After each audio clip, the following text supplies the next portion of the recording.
দর্শক সবাইকে আমন্ত্রণ জানাচ্ছি নিউজ 24 এর প্রতিদিনের বিশেষ আয়োজন ইনসাইড পলিটিক্স অনুষ্ঠান। আপনাদের সঙ্গে আছেন প্লাবন রহমান। আপনারা জানেন যে কোটা বিরোধীদের আন্দোলনে আজ উত্তাল সারা দেশ। শাহবাগ সহ দেশের বিভিন্ন স্থানে, রাজধানীর বিভিন্ন স্থান সহ দেশের বিভিন্ন স্থানে বিক্ষোভ করেছেন, অবস্থান কর্মসূচি পালন করেছেন পূর্ব ঘোষণা অনুযায়ী শিক্ষার্থীরা, কোটা বিরোধীরা।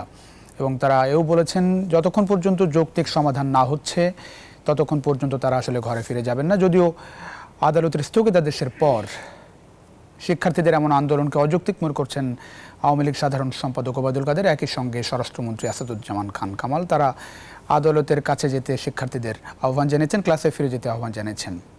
আমরা এই বিষয় নিয়ে মূলত আজকে আলোচনা করতে চাই। এখন আর এই আন্দোলন আসলে কতটা যৌক্তিক, এ বিষয় নিয়ে কথা বলতে চাই। আজকে কথা বলতে স্টুডিওতে আছেন দুজন গুরুত্বপূর্ণ অতিথি, পরিচয় করে তাদের সঙ্গে আছেন অধ্যাপক ডক্টর মোহাম্মদ সাদ্দাত হোসেন, সদস্য বিশ্ববিদ্যালয় মঞ্জুরি কমিশন ইউজিসি। আমার ডান পাশে আছেন, একেবারে ডান দিকে আছেন অধ্যাপক ডক্টর কামরুল হাসান, সাবেক সাধারণ সম্পাদক জাহাঙ্গীরনগর বিশ্ববিদ্যালয়ের শিক্ষক সমিতি। দুজনকে স্বাগত জানাচ্ছি ইনসাইড পলিটিক্সে।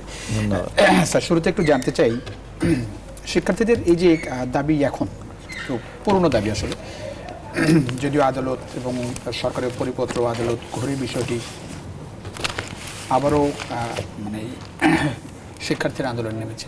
আমি একটু জানতে চাই যে আজকে আপনার ছাত্রলীগের পক্ষ থেকে সংবাদ সম্মেলন করা হচ্ছে, তারাও বলেছে যে তারাও একটি যৌক্তিক সমাধান চাই কোটার, বাংলাদেশের যে কোটা ব্যবস্থাপনা আছে। পাশাপাশি প্রধান বিচারপতি বলেছেন যে শিক্ষার্থীদের আন্দোলন ছেড়ে আদালতে আসার জন্য বলেছেন, এবং তিনি বলেছেন যে তাদের কথা আদালত গুরুত্ব সহকারে শুনবেন।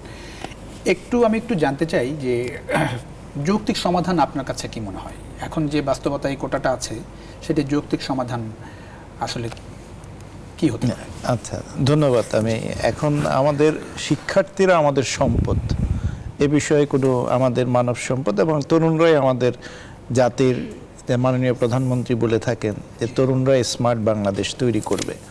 তো সেখানে তাদের যে বিষয়গুলি নিয়ে আসছে, কোটা, মেধাকে প্রাধান্য দেওয়া, এটি অনেকটাই বলা চলে যে তারা নিজেকে, দক্ষতাকে উন্নত করার জন্য এবং নিজেকে লেভেল প্লেইং ফিল্ড, বা যাতে করে মেধাকে চর্চা করা হয়, সেই কারণে আন্দোলন করছে।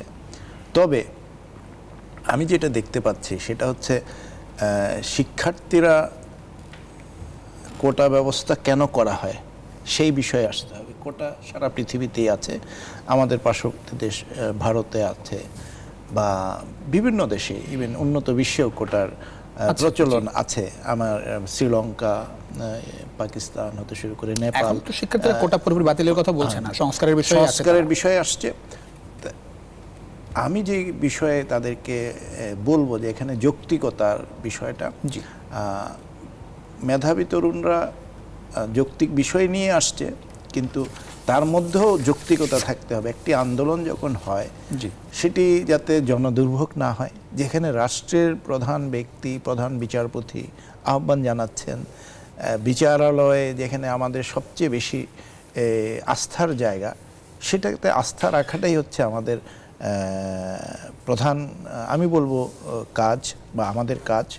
এবং তরুণদেরকে, যেহেতু এরা আমাদের সম্পদ, তাদেরকে এটা যৌক্তিক সমাধান যেটা হবে সেটা রাষ্ট্র নির্ধারণ করবে। তরুণরা যেমন দেখবে, আমরা যারা শিক্ষাবিদ বা আমরা এখানে প্রফেশনাল আছে, সারা পৃথিবীর সব কিছু দেখেই যাতে মেধার কর্ষণ হয় এবং সংবিধানকে সমুন্নত রাখা হয়। আমাদের যারা সংবিধানে এখন যেটি হচ্ছে, স্যার, এখন যেটা হচ্ছে যে তারা যেটি বলছে যে 2018 সালে তারা আন্দোলন করেছে, সেটি তারা কাঙ্ক্ষিত ফলাফল পায়নি, সে কারণে তারা আবার দ্বিতীয়বারের মতো এরকম একটি বড় আন্দোলনের মধ্যে আছে। এখন আদালত তো গত 10 জুলাই বুধবার, গতকালকেই সরকারি চাকরিতে কোটা পদ্ধতি বাতিলের পরিপত্র অবৈধ ঘোষণা করে হাইকোর্টের দেওয়া রায়ের উপর 1 মাসের স্থিতাবস্থা দিয়েছে। তারপরে এখনকার এই আন্দোলন কি আর ভ্যালিড থাকে কিনা? মানে আমি সেখানেই বলবো যে এখানকার আন্দোলন নিয়ে অবশ্যই জনদুর্ভোগ করে আন্দোলন কখনো ভ্যালিড হতে পারে না। আর ছাত্ররা ক্লাসে যাবে, সবাই সেটা চাচ্ছে, তাদের শিক্ষাকে নিয়ে, মেধাকে নিয়ে তাদের দক্ষতার উন্নয়ন ঘটাবে, লেখাপড়া করবে এবং নিজেদের কর্মক্ষেত্রের জন্য তৈরি করবে। পৃথিবী কিন্তু এখন অনেক বেশি এগিয়ে গেছে। সে কারণে রায় হওয়ার পরে, রায় হয়ে গেছে বা একটি স্থিতি অবস্থা দিয়েছে, প্রধান বিচারপতি বলেছেন, মাননীয় প্রধানমন্ত্রী বলেছেন, অনেকেই বলেছে, সেখানে ছাত্রদেরও এখানেও শিক্ষণীয় বিষয়। শিক্ষার বিষয়টা হচ্ছে যে ধৈর্য ধরা নেগোসিয়েশন করা, দেখা, বুঝা, এগুলি কিন্তু অনেক ধন্যবাদ। ব্যাপার একটু- আছে। একটু একটু সেই বিষয়টি ডক্টর আমি কামরুল বলবো। হাসান, একটু আপনার কাছে জানতে চাই, যেটি মূল প্রশ্ন, এবং সরকারের মন্ত্রীরা বলছেন যে আদালতের যে আদেশ দেয়া হয়েছে, আগের যে রায়ের স্থিতাবস্থা, অর্থাৎ 2018 সালে যে মুক্তিযোদ্ধা কোটা বাতিল করে যে পরিপত্র, সেটি বহাল। সব মিলিয়ে এরকম একটা আদেশের পরেও 1 মাসের স্টে অর্ডারের মধ্যে একটা ফলাফল তো তারা আসলে পেল। তার মধ্যে এই আন্দোলন আসলে কতটা যৌক্তিক বলে আপনার মনে হয়? এবং আজকে শিক্ষার্থীরা, আপনি দেখেছেন যে পুলিশের ব্যারিকেড ভেঙে তারা কর্মসূচি পালন করেছে এবং দেশের বিভিন্ন স্থানে রেলপথ অবরোধ করা হয়েছে, সড়ক পথে অবস্থান নিয়েছে। কতটা যৌক্তিক মনে হয় আসলে? ধন্যবাদ আপনাকে, আমার শ্রদ্ধেয় সহ আলোচক এবং দর্শক শ্রোতা যারা শুনছেন। দেখুন, এই আলোচনাটা এত বেশি হচ্ছে যে আমাদের চেয়ে দর্শক শ্রোতারা ভালো জানে এখন। তবে সুনির্দিষ্টভাবে যদি বলতে হয়, দেখুন, এটা একটা যেই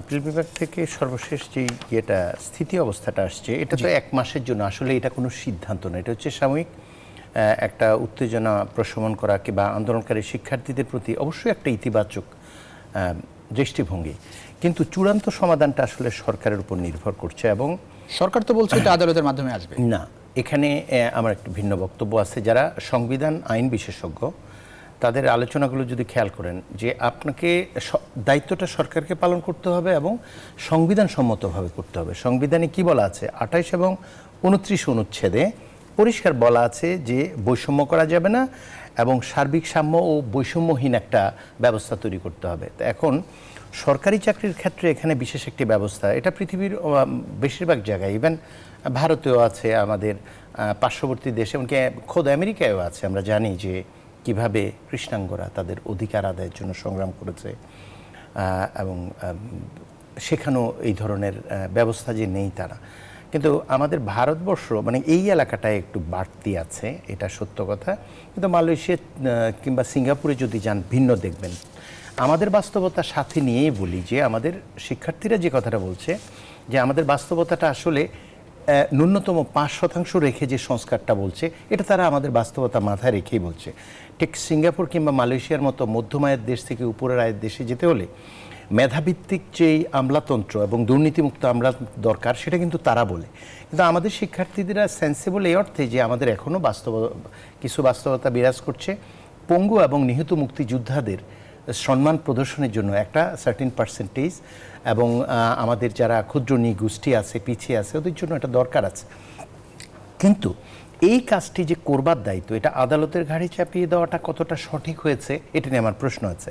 কারণ সরকার সংবিধানসম্মতভাবে সিদ্ধান্ত গ্রহণ করবে, এবং সেখানে আমি যেটা বললাম, 28 এবং 29 অনুচ্ছেদে পরিষ্কার বলা আছে যে বৈষম্য করা যাবে না, আরেকটি হচ্ছে সার্বিক সাম্য রক্ষা করতে হবে। বিশেষ আইনের ক্ষেত্রে এখানে একটু বলা আছে অবশ্যই যে যারা অনগ্রসর অংশ তাদের জন্য করবে। মুক্তিযোদ্ধারা যেহেতু সকলে মিলে অনগ্রসর না, আমি বেশ কয়েকদিন বলেছি, মাননীয় প্রধানমন্ত্রী শেখ হাসিনা কিংবা জনাব তারেক রহমান, জাইমা রহমান, এরাও কিন্তু মুক্তিযোদ্ধার, অত্যন্ত বড় মাপের মুক্তিযোদ্ধাদের এবং মুক্তিযুদ্ধের নেতৃত্ব দেওয়া মানুষদের সন্তান। তারা কি অনগ্রসর অংশ? তাদেরকে কি আমরা পঙ্গু মুক্তিযোদ্ধা কিংবা নিহত মুক্তিযোদ্ধার সেই স্ট্যাটাসটা দিব? তাহলে বোঝা যাচ্ছে যে সংবিধানের এখানে যা বলা হচ্ছে, মুক্তিযোদ্ধাদেরকে আপনি পদক দেন আরও বেশি, ভাতা বাড়িয়ে দেন আরও, কিন্তু সরকারি চাকরিতে নিয়োগ দেওয়ার ক্ষেত্রে মেধাভিত্তিক আমলাতন্ত্র তৈরি করার যে ব্যাপারটা, এবং যেটা হচ্ছে আমাদের এই বাংলাদেশ রাষ্ট্র তৈরি করবার ক্ষেত্রে আমাদের ভিতরে যে ফিলসফিটা, সেটার সাথে 28 এবং 29 অনুচ্ছেদের যে পরামর্শ, সেটা হচ্ছে অনগ্রসর অংশকে আপনি সুবিধা দেন। কিন্তু আমরা দীর্ঘ সময় দেখলাম যে 60,000 ভুয়া মুক্তিযোদ্ধা কিংবা ওই মন্ত্রণালয়ের সচিবের যখন সার্টিফিকেট জাল হয়, তখন আমরা প্রকৃত যুদ্ধাহত মুক্তিযোদ্ধা বলুন, নিহত মুক্তিযোদ্ধা বলুন, বা ত্যাগ স্বীকার করা মুক্তিযোদ্ধারা কতটা সুবিধা পাচ্ছে, এটা নিয়ে শিক্ষার্থীদের মনে অনেক সন্দেহ আছে। একটা বিষয় একটু বলি স্যার, সেটা হচ্ছে যে একটা আচ্ছা, আমার বক্তব্য আছে, এটা আমি হয়তো বলছেন, এটা আমি মনে করি যে সম্পূর্ণ এর সাথে মানে সরকার যেহেতু আইনের কাছে চলে গেছে, আদালতের কোর্টে গেছে, এটা একটা বিষয়। আর 29 অনুচ্ছেদে বলা হয়েছে প্রজাতন্ত্রের কর্মে নিয়োগ বা পদ লাভের ক্ষেত্রে সকল নাগরিকের জন্য সুযোগের সমতা থাকিবে, এটা একটি।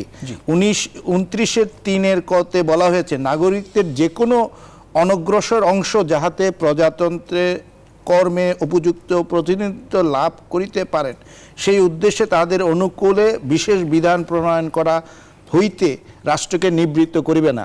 মালয়েশিয়াতে আমি জানি যে 55% সুবিধা পেয়ে থাকে মালয় জনগোষ্ঠী, অন্যান্য ক্ষেত্রে 60% সুবিধা ভোগ করে মালয় জনগোষ্ঠী, আরও বাকি 40% ভোগ করে অন্যান্য জনগোষ্ঠী। এটি কিন্তু একটি দেশের, আর সবচেয়ে বড় কথা হলো মাত্র 10,000 20,000 টোটাল আমাদের সরকারি কর্মকর্তা সব মিলে সারা বাংলাদেশে এখন আছে 14 লক্ষের মতো। আমাদের প্রতি বছর গ্র্যাজুয়েট হচ্ছে 10 লক্ষ। সেইখানে আমাদের এমপ্লয়াবিলিটি, তাদের বিভিন্ন কর্মে যেতে হবে, বিভিন্নভাবে এন্টারপ্রিনারশিপ তৈরি করতে হবে।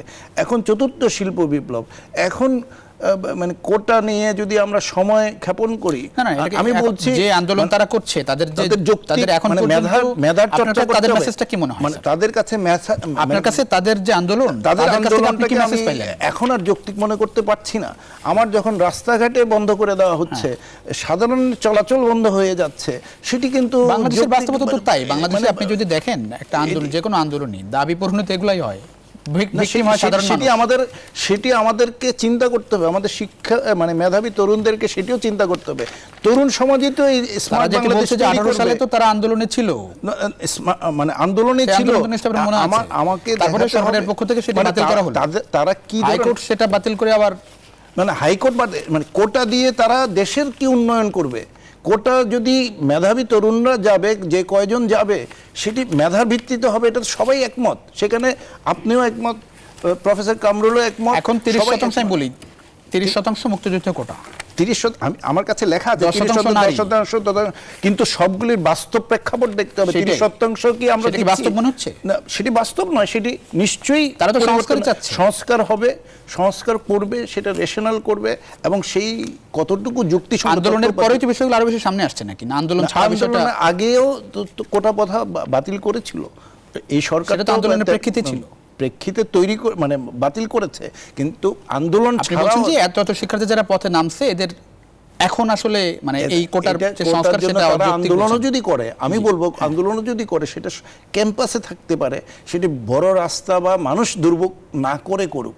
আমার মেসেজ হচ্ছে তাদের নিজেদের শিক্ষার উপরে জোর দেয়, তাদের কর্মদক্ষতার উপরে জোর দেয়। কারণ পৃথিবী এখন অনেক এগিয়ে গেছে, অনেক অপরচুনিটি চারিদিকে। আমরা জাপানে লোক পাঠাতে পারছি না, নিজেদের ভালো অনেক এন্টারপ্রিনার আছে। এটা আমাদেরকে ভাবতে হবে, শিক্ষার্থীদেরকে ভাবতে হবে যে আমাদের পড়ালেখার উপরে সবচেয়ে জোর দিতে হবে, আমাদের দক্ষতার উপরে জোর দিতে হবে, আমাদের ইংলিশ স্কিল বাড়াতে হবে, যেহেতু দেশের ভিতরেও ভালো কাজ করতে হবে।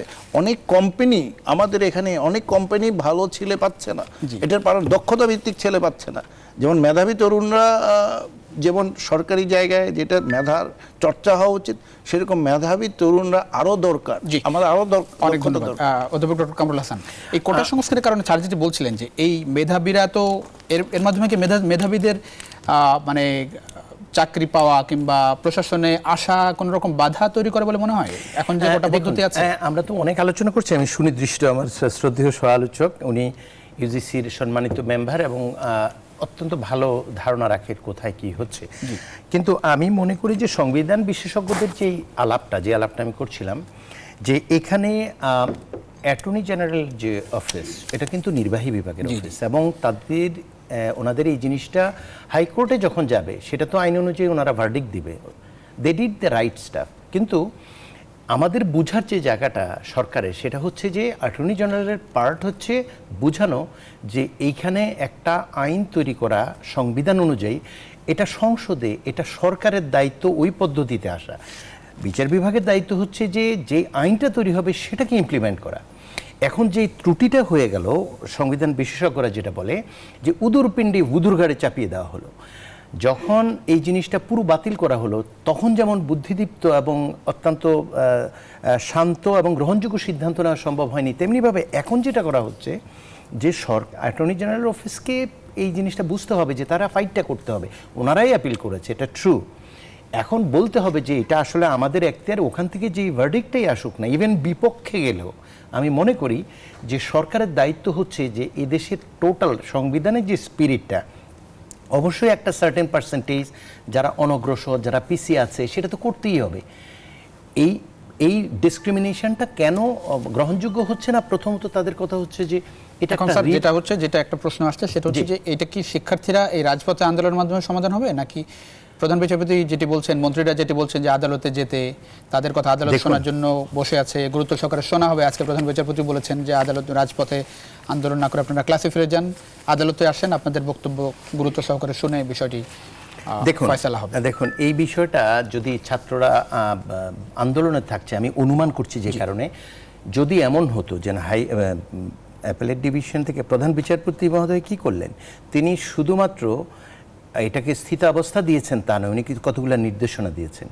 উনি বলেছেন যে শিক্ষার্থীদের ক্লাসে চলে যেতে, এবং দ্বিতীয়টা বলেছেন যে যারা করবে শিক্ষকরা শিক্ষার্থীদের ক্লাসে আনার জন্য ব্যবস্থা করবে, এবং তাদের পক্ষ থেকে যদি কোনো আইনজ্ঞকে তারা নিয়োগ করতে চায় তাদের কথা শুনবে। এখন প্রশ্ন হচ্ছে, যেই দায়িত্বটা অ্যাটর্নি জেনারেল অফিস পালন করার কথা, অর্থাৎ সরকারের পক্ষ থেকে যেটা করার কথা, এটা কিন্তু আপিল বিভাগের সেই 5 সদস্যের প্রধান বিচারপতি মহোদয় তো বলেছে না, ওনাকে বলতে হচ্ছে কি, একটা হচ্ছে যে স্থিতাবস্থা দিতে হয়েছে, আরেকটা হচ্ছে উনি নির্দেশনা দিচ্ছেন কে কি করবেন। আপনি তো জানেন প্রত্যেক স্কিম নিয়ে শিক্ষকরা আন্দোলনে আছে। অতএব এই আমন্ত্রণটা এটা নিয়ে মানুষের মনে আরো বেদনা বাড়িয়েছে, কারণ শিক্ষকদের সমস্যার সমাধান না করে শিক্ষার্থীদের ক্লাসে নেওয়ার ব্যাপারটা, অথবা এই মুহূর্তে প্রত্যয় স্কিমের অস্বাভাবিক বৈষম্যমূলক, নিবর্তনমূলক আমি বলবো, এবং অমানবিক যেই প্রয়াসটা, সেই সময়ে শিক্ষার্থীদের ক্লাসে নিয়ে যাওয়ার পরামর্শটা আমাদের সীমাহীন আহত করেছে। চিন্তাই করতে, আমি এটা পড়ার পর ভাবছিলাম আমরা কোথায় আছি এখন। দ্বিতীয়টা হচ্ছে অ্যাটর্নি জেনারেল অফিসের যেই কাজটা করতে হবে, যে এটা সরকারের সংবিধান যেটা, সেখানে যেই অনগ্রসর অংশ অর্থাৎ 15 অনুচ্ছেদও আছে, অবশ্যই আমাদের পঙ্গু মুক্তিযোদ্ধা, যুদ্ধাহত মুক্তিযোদ্ধা, এদেরকে সুবিধা দিতে হবে, ভাতা বাড়াতে হবে, প্রয়োজনে 5% তারা যেটা বলছে যে সর্বস্তরে, শুধু 9 থেকে 13 নয়, তারা বলেছে যে 14 থেকে 20 পর্যন্ত যে গ্রেডগুলো আছে সব জায়গায় সংস্কার এখন নতুন দাবি হয়েছে। কারণ কি? কারণ হচ্ছে যে মেধাভিত্তিক একটা সমাজ যদি তৈরি করতে চান, দুর্নীতিমুক্ত এবং মেধাভিত্তিক, তাহলে মেধাবী এবং সৎ অফিসার নিয়োগ করতে হবে আপনাকে। ফলে আমি মনে করি আমাদের এই চরম দুর্যোগের সময়ে শিক্ষার্থীরা আমাদের জন্য আশীর্বাদ হয়ে এসছে। অনেক সময় যেমন বেনজির কিংবা মতিউর কিংবা এখন আবেদ আলী, সম্ভবত আমি কথাটা শেষ করি, এই ধরনের পিতা সন্তানদেরকে অসম্মানিত করে, বিব্রত করে। ফলে কখনো কখনো সন্তানরা অভিভাবকের জন্য অসম্মানিত হয়, যেমন বেনজির এবং মতিউরের ক্ষেত্রে দেখলাম। আবেদ আলী সম্ভবত তার নাম, নতুন যে পিএসসির প্রশ্ন ফাঁস ড্রাইভার।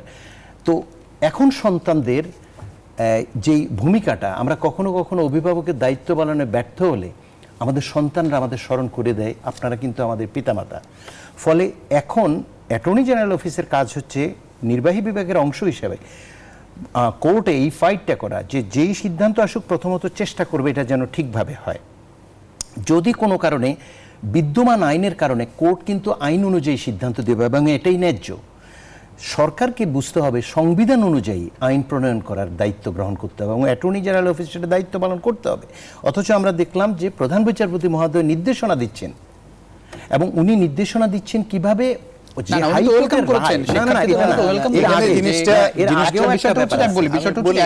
বিষয়টা যেটা বলা হচ্ছে যে এটা অন্যভাবে নেওয়ার কিছু নাই। 1 মাস স্থিতাবস্থা আছে, 7 জুলাই, যতটুকু 7 আগস্ট, আগামী মাসের 7 তারিখে এটি শুনানি হবে, তারপরে বিষয়টি চূড়ান্ত ফয়সালা হবে, এরকম বিষয়টা। আপনি তো এখানে আমি বলে নেই যে এটা মানে ছাত্ররা, আমি মানে কয়েকটা বিষয় ক্লিয়ার করি। এখানে আমাদের দেশের ইতিহাস তো আমরা দেখছি 50 বছর ধরে, মানে রাস্তা বন্ধ করে দেওয়াটাই হলো আমাদের একটি যৌক্তিক। সাধারণ মানুষকে জিম্মি করাটা কখনোই একটা তরুণ সমাজের, মেধাবী তরুণের কাজ হতে পারে না। এরা একদিন প্রশাসন তৈরি করবে, এরা একদিন দেশ চালাবে, তারা স্মার্ট বাংলাদেশ করবে। হাও, তারা কিভাবে করবে? এভাবেই তাদেরকেও এইভাবে শিখাবে, রাস্তা বন্ধ করে দিয়ে? সেটাই কি চাচ্ছে সবাই? সেটাই কি এই তরুণরা চায় আমাদেরকে? আমাদের রাস্তা বন্ধ করে দিবে, মানে অনৈতিক যেভাবে আমি বলবো যে এইভাবে কতদিন চলতে পারে? 53 বছর চলেছে। আমি যুক্তরাষ্ট্রে ছিলাম, পৃথিবীর কোথাও এইভাবে হয় না। এইভাবে হতে পারে না। শিক্ষকরা হোক আর যেভাবে হোক কোনো কিছু দাবি আদায় তাহলে মানে কিভাবে হবে? দাবি আদায় যৌক্তিক পরিস্থিতির মাধ্যমে যৌক্তিক রেশনাল দেখাতে হবে। এখানে মহামান্য রাষ্ট্রপতি আছেন, মাননীয় প্রধান বিচারপতি কথা বলছেন, মাননীয় প্রধানমন্ত্রী কথা বলছেন, সেখানেও যদি কথা বলতে হয়, হ্যাঁ প্রত্যয় স্কিম কিন্তু অন্য বিষয়, শিক্ষকদের বিষয়টা এটা অন্য বিষয়, কিন্তু সেখানে আমাদের শিক্ষার্থীদের বুঝতে হবে এটি আমাদের দেশ, আমাদের শিক্ষক, আমাদের জনগণ, আমাদের রাস্তা, আমাদের ঢাকা চট্টগ্রাম মেইন রোড বন্ধ করা, যে কোনো কিছু জিম্মি করা, সেটা মেধার কর্ষণ বিরতি নিয়ে এখান থেকে শুনবো। হ্যাঁ দর্শক, ছোট্ট একটা বিরতির সময় হচ্ছে, ফিরছি কিছুক্ষণের মধ্যেই, আশা করি সঙ্গে পাচ্ছি আপনাদের। দর্শক, আবারও স্বাগত জানাচ্ছি ইনসাইড পলিটিক্স। আপনাদের সঙ্গে আছেন প্লাবন রহমান। আমরা কথা বলছিলাম এখন আসলে কোটা আন্দোলনের যৌক্তিকতা কতটা বিষয় নিয়ে। আমাদের সঙ্গে স্টুডিওতে আছেন দুজন অতিথি, অধ্যাপক ডক্টর মোহাম্মদ সাজ্জাদ হোসেন, আছেন অধ্যাপক ডক্টর কামরুল আহসান। একটু আসতে চাই অধ্যাপক ডক্টর কামরুল হাসান। আজকে বিকালে একটা খবর, গুরুত্বপূর্ণ খবর, সেটা হচ্ছে কোটা পরিবর্ধনের ক্ষমতা সরকারের। 2018 সালে মুক্তিযুদ্ধ কোটা বাতিলে পরিপত্র অবৈধ ঘোষণা করে রায়ের কিছু অংশ প্রকাশ করেছেন হাইকোর্ট। সেই রায়ে বলা হয়েছে সরকার চাইলে কোটা পরিবর্তন বাড়াতে কমাতে পারবে, আর কোটায় কাউকে না পাওয়া গেলে পদ ফাঁকা থাকলে তা সাধারণ মেধা তালিকা থেকে পূরণ করা যাবে।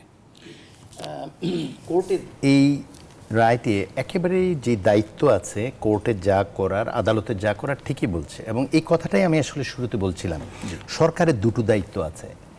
প্রথমত হচ্ছে, প্রথম দায়িত্ব যেটা আমি মনে করি সেটা হচ্ছে যে অ্যাটর্নি জেনারেল অফিস এই মুহূর্তে কোর্টে এটা উপস্থাপন করা উচিত যে এই কাজটি হচ্ছে সরকারের। দুই, সরকার সেই অনুযায়ী যে পরিপত্রটা আছে আন্দোলনকারীদের দাবি অনুযায়ী সেই জিনিসটা সংশোধন করবে।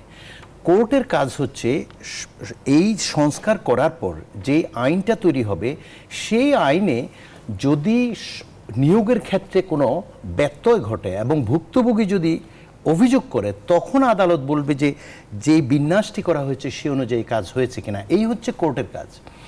এখন যে সংকটটা হচ্ছে, শিক্ষার্থীরা যে জায়গাটায় অভিমান বা অভিযোগ দাঁড় করাচ্ছে সেটা যথার্থ। কারণ হচ্ছে যে সরকারের এই দায় কোর্ট কেন নেবে, কেন আদালতকে এটা বলতে? আদালত তো সরকারের তৈরি করা আইনের ইমপ্লিমেন্টেশনে ব্যর্থ হলে সেটার ব্যাখ্যা দিবে এবং সেখানে ভার্ডিক্ট দিবে। ফলে আমি মনে করি, এবং আপনি দেখুন যে 1997 এবং 2011 থেকে সরকার কি বিষয়ে সিদ্ধান্ত নেয়নি। তাহলে সরকার যদি আগে এই বিষয়ে সিদ্ধান্ত নিতে পারে, এখন সংকটটা কোথায়? এখন কেন কোর্টের গাড়ি চাপিয়ে দিচ্ছে? না স্যার, এটা তো কোর্টে গেছে, এটা তো রিট করছে। না না, আমি বলি যে শুরুতে জিনিসটা কিভাবে হচ্ছে আমরা তো ভিতরের জিনিসগুলো জানি। আমি বলি যে এই জন্য সমাধানের রাস্তা কোনটা বাস্তবতার ক্ষেত্রে এই মুহূর্তে যদি আন্দোলনটাকে আমরা ওখান থেকে বের হতে চাই। যেহেতু শিক্ষার্থীরা মনে করছে যে 2018 যে পরিপত্রটা এবং সেটা 9 থেকে 13 পর্যন্ত বাদ দিয়ে বাকিগুলো রাখা হয়েছে, সেই জায়গায় সেই সিদ্ধান্ত থেকে আবার একজন রিট করেছে, রিট করার পর সিদ্ধান্ত আসছে, সেটা আবার সরকারি পক্ষ সেটার বিরুদ্ধে দাঁড়াচ্ছে। এই পুরো প্রক্রিয়াটা হচ্ছে, এটা একটা ড্রামা মনে করে শিক্ষার্থীরা। সেই জন্য সরকার যদি সিনসিয়ার হয় এই মুহূর্তে, যে দায়িত্বটা সরকারকে নিতে হবে, সরকার এই সিদ্ধান্তটা এবং সংস্কারের কাজটা করবে এবং সেই অনুযায়ী ইমপ্লিমেন্টেশন যদি করার নিশ্চয়তা পায় নির্বাহী প্রধানের পক্ষ থেকে। কারণ ফাইনালি তো সরকারের দায়িত্ব এই কাজটা করা। একেবারে পরিষ্কার। আমি একটু স্যারের কাছে, এটা নির্বাহী প্রধানকে আসলে এশিওর করতে হবে। আজকে জনপ্রশাসন মন্ত্রী বলেছেন যে আদালতের বাইরে নির্বাহী বিভাগের কিছু করার নেই। এটা আসলে সংবিধান রায়ের পরে আমি এই বিষয়টাই বলছি যে শিক্ষার্থীদের দাবি কিন্তু যৌক্তিক, যে মেধার চর্চা করতে হবে, মেধাকে নিয়ে যেতে হবে, এবং এখানে যে কোটার সংস্কার প্রয়োজন সে ব্যাপারে কিন্তু আমাদের দ্বিমত নেই বা জনগণেরও দ্বিমত নেই। এবং আমি মনে করছি যে সরকারে যারা আছেন, মাননীয় প্রধানমন্ত্রী হতে শুরু করে দ্বিমত করেছেন বলে আমার কাছে মনে হয়নি। সুতরাং দ্বিমত নেই। এখন প্রশ্নটা হচ্ছে কিভাবে এটাকে সমাধান করা যায়। এটা সমাধান প্রয়োজন, রাস্তাঘাট বন্ধ না করে এটা সমাধান প্রয়োজন। সেটাই আমি বলছি যে সংস্কার প্রয়োজন, এবং কোটা হয়তো 30% থেকে 10% করা প্রয়োজন, বা যেটি যৌক্তিক হবে। অনেক সময় আরও 5 বছর পরে কি হবে সেটা বলতে পারছি না, সেটাও কিন্তু তখনও আবার চেঞ্জ হবে, বা 10 বছর পরে আবার চেঞ্জ হতে পারে, বা কি হবে বাস্তবতার নিরিখে। সে কারণে আমি যেই কথাটি জোর দিব যে শিক্ষার্থীদেরকে অবশ্যই যেভাবে আমরা আশা করব তারা যাতে অন্তত জনদুর্ভোগ না করে। আমরা আন্দোলন অনেক উপায়ে করা যায় বাংলাদেশে এবং করেছে। জনদুর্ভোগ থেকে সরকার চাচ্ছে, মাননীয় বিচারপতি বলেছেন, সেদিকে নজর রেখে মানে মন্ত্রী মহোদয়রা বলেছেন। আমি বলবো শিক্ষার্থীরা তাদের শিক্ষাকে প্রাধান্য দেওয়া উচিত, মেধাকে প্রাধান্য দেওয়া উচিত। সমাধান কিভাবে হবে? সমাধানটা শিক্ষার্থীদের দাবি, তারা যেটা চাচ্ছে সংস্কার প্রয়োজন, এটাই সমাধান। একটা জনমত গড়ে উঠেছে এবং সরকারের পক্ষ থেকেও ইতিবাচক দৃষ্টিভঙ্গি রাখা হয়েছে। ওবায়দুল কাদের কথা বলেছেন, স্বরাষ্ট্রমন্ত্রী বলেছেন, আদালতের দিক থেকেও ইতিবাচক বিষয় আছে। আজকে ছাত্রলীগে বলেছেন একটা তারা কোটার মানে সামঞ্জস্যপূর্ণ সমাধান তারা চাই। জনপ্রশাসন মন্ত্রী বলেছেন সরকার সংস্কার চাই, এরকম কথাবার্তা ইঙ্গিত তিনি দিয়েছেন। আমি একটু জানতে চাই সমাধানটা আপনি আসলে কিভাবে, মানে প্রক্রিয়াটা কিভাবে হবে বলে মনে করছেন? প্রথমে বিচার বিভাগ থেকে তো একটা নির্দেশনা আসতেই হবে। বিচার বিভাগের রায়টার উপর ডিপেন্ড করে সরকার নিশ্চয়ই সব যৌক্তিক, সরকার তো দেশ চালাচ্ছে, যেটি প্রফেসর কামরুল বলছেন যে সরকারের দায়বদ্ধতা অবশ্যই আছে। সরকার দেশ চালাচ্ছে, সরকারের প্রতিই তো সবার আবেদন থাকবে, দাবি থাকবে, আমারও দাবি থাকবে, আপনারও দাবি থাকবে, সবারই দাবি থাকবে, বা আমাদের ছাত্রছাত্রীদেরও দাবি আছে। সেই দাবিটা সরকারকেই সমাধান করতে হবে। কিন্তু আদালতের রায়কে তো উপেক্ষা করে সরকার করতে পারবে না। আদালতের রায়টা বাস্তবায়িত হোক বা একটা রায় হোক, সেটা পর্যন্ত তো ছাত্রছাত্রীরা, স্থিতাবস্থা 1 মাস পরে শুনানি, হ্যাঁ শুনানি দেখে আন্দোলন ছাত্ররা যে কোনো সময় করতে পারবে। কিন্তু আমি বলবো লেখাপড়াকে গুরুত্ব দেওয়ার জন্য, কর্মক্ষেত্রকে গুরুত্ব দেওয়ার জন্য এবং জনদুর্ভোগকে কোনোভাবে আশা করি আদালত সেই দিকে দেখছেন। আমি একটু জানতে, আপনি যেটি বলছিলেন যে লেখাপড়াকে গুরুত্ব দিতে, ক্লাসে ফিরে যেতে, ক্লাস নেবে কারা? শিক্ষকরা তো আন্দোলনে, বিশ্ববিদ্যালয়ের শিক্ষকরা। এটি সরকারকে আবার সেখানেও সরকারকে সমাধান করতে হবে। কারণ শিক্ষকরা ক্ষুব্ধ, শিক্ষকরা তাদের যে ন্যায্য দাবি, প্রত্যয় স্কিম থেকে বের হয়ে আসা, তাদেরকে মেধার চর্চা, তারা অনেক যৌক্তিকভাবে দেখিয়েছে যে প্রত্যয় স্কিমে তাদের জন্য যাওয়াটা মেধাবীদেরকে প্রলুব্ধ করবে না। সেটি সরকার, আশা করব আমরা, সরকার ভেবে দেখবে এবং সরকার এইটিকে গুরুত্ব সহকারে নেবে। আর না হলে তো ছাত্ররা আবার ক্লাসে যেতে পারছে। এখন স্যার আমি একটু বলি, সেটি হচ্ছে যে প্রায় 10 দিনের মতো শিক্ষকরা ক্লাস পরীক্ষা বর্জন করেছে, শিক্ষক কর্মচারী, বিশ্ববিদ্যালয়ের শিক্ষক কর্মচারী, 39টি পাবলিক বিশ্ববিদ্যালয়ের শিক্ষক কর্মচারীরা। আমি একটু জানতে চাই যে কতটা গুরুত্ব পাচ্ছে বলে মনে হয় শিক্ষকদের আন্দোলন? সেই ব্যাপারটা তো আমি বলতে পারবো না। আমার কাছে মনে হচ্ছে সরকার অবশ্যই এটাকে গুরুত্ব দিবেন। বিশ্ববিদ্যালয় মঞ্জুরি কমিশনের একজন সদস্য হিসেবে কি বলবেন? আমি মঞ্জুরি কমিশনের সদস্য হিসেবে বলবো সরকার এ বিষয়ে আরও বেশি গুরুত্ব দেওয়া প্রয়োজন আছে বলে মনে করি। কারণ মেধাবী তরুণরা শিক্ষকতায় আসেন, মেধাবী শিক্ষকরাই মেধাবী, আমাদের সম্পদ।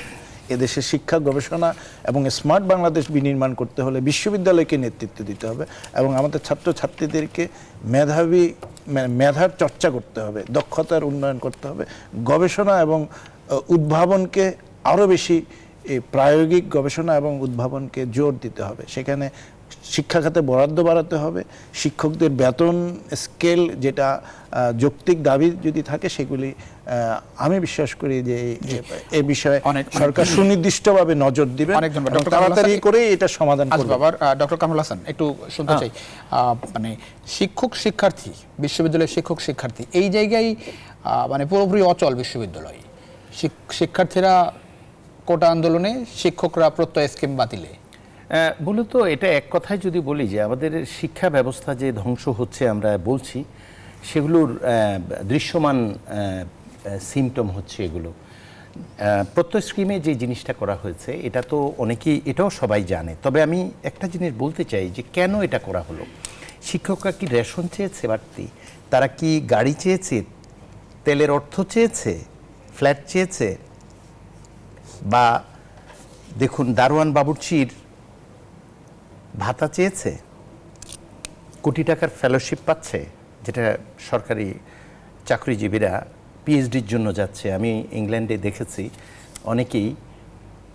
সরকারি চাকরিজীবী। না, কিন্তু তারা সরকারের কিন্তু সঙ্গে গিয়েছে। সরকারের আমি সঙ্গে বলি- শিক্ষকদের কোনো আলোচনা হচ্ছে না স্যার? না, আমি সেটা বলি যে এই জিনিসটার কোনোটাই চাওয়া হচ্ছে না। শিক্ষকরা একটা পেনশন ব্যবস্থায় আছে, শুধুমাত্র শিক্ষকদের একটাই দাবি ছিল। স্যার, আমরা একটু বিরতিতে যাচ্ছি, ফিরছি কিছুক্ষণের মধ্যেই, আশা করি সঙ্গে পাচ্ছি আপনাদের। দর্শক, আবারও স্বাগত জানাচ্ছি ইনসাইড পলিটিক্স। আমরা কথা বলছিলাম কোটা আন্দোলন নিয়ে। অধ্যাপক মোহাম্মদ সাজ্জাদ হোসেন, একটু জানতে চাই, শিক্ষার্থীরা শেষমেশ কথা বলছেন তারা, এবং তারা যেটি বলছিলেন যে কোটা পরিবর্তনের ক্ষমতা সরকারের, হাইকোর্টের এই রায়ের মধ্যে দিয়ে তাদের প্রাথমিক বিজয় হয়েছে। একটু সমাধানের পথ কি দেখেন এখন? আমি অবশ্যই কোর্ট শিক্ষার্থীদের দেখবে না সরকার দেখবে? শেষ কথা। আমি মানে ব্রিফলি বলবো, সংক্ষিপ্তভাবে, আমি মনে করি যে সরকার এই বিষয়ে যত তাড়াতাড়ি সিদ্ধান্ত নেবেন, সংস্কার করবেন, এবং বিশ্ববিদ্যালয় মঞ্জুরি কমিশন সদস্য হিসেবে আমি বলছি যে শিক্ষার্থীরা আমাদের সম্পদ, তাদেরকে যেভাবে হোক আমাদেরকে ক্লাসে নিয়ে যেতে হবে। সেটি সরকার যত তাড়াতাড়ি করতে পারবে, আমরা করতে পারবো, সেটি দেশের জন্য মঙ্গল। অনেক ধন্যবাদ। ডক্টর কামরুল হাসান। ধন্যবাদ। আমি আমার শ্রদ্ধেয় সহকর্মীর সঙ্গে সম্পূর্ণ একমত। কাজটা হচ্ছে, আন্দোলনকারীদের বক্তব্য শুনছিলাম, সরকারেরই দায়িত্ব হচ্ছে যৌক্তিক সংস্কার করা, এবং এই ক্ষেত্রে প্রয়াত আকবর আলী খান এবং বিভিন্ন কমিশনের রিপোর্ট আছে, সেগুলো দেখা যেতে পারে। সেটা করার পর আদালতের কাজ হচ্ছে সেই অনুযায়ী সঠিকভাবে ইমপ্লিমেন্টেশন হয়েছে কিনা সে ব্যাপারে ভার্ডিক্ট দেওয়া। ফলে সরকার, নির্বাহী বিভাগের প্রধানকে, আমাদের মাননীয় প্রধানমন্ত্রীকে এই বিষয়ে তাদের আমরা আশা assure করি যে করতে হবে। বিষয়টি, এবং একটি কথা আর একটু বলি, এটা জরুরি, যদি শিক্ষার্থীদের ক্লাসে নিতে যান, প্রত্যেক স্কিমের ভয়াবহ অযৌক্তিক অমানবিক সেটিও নিশ্চয়ই সেটাও যেন সেটাও অনেক কথা ধন্যবাদ বলে, দিতে হচ্ছে তাহলে কার্যকর। অধ্যাপক ডক্টর মোহাম্মদ সাজ্জাদ হোসেন, অধ্যাপক ডক্টর কামরুল হাসান, আপনাদের দুজনকে অসংখ্য ধন্যবাদ এই রাতে আপনাদের মূল্যবান সময় দেওয়ার জন্য। দর্শক, ছিল আজকে ইনসাইড পলিটিক্স। দেখাবেন অন্য সময়, সে পর্যন্ত ভালো থাকবেন, সুস্থ থাকবেন, আশা করি।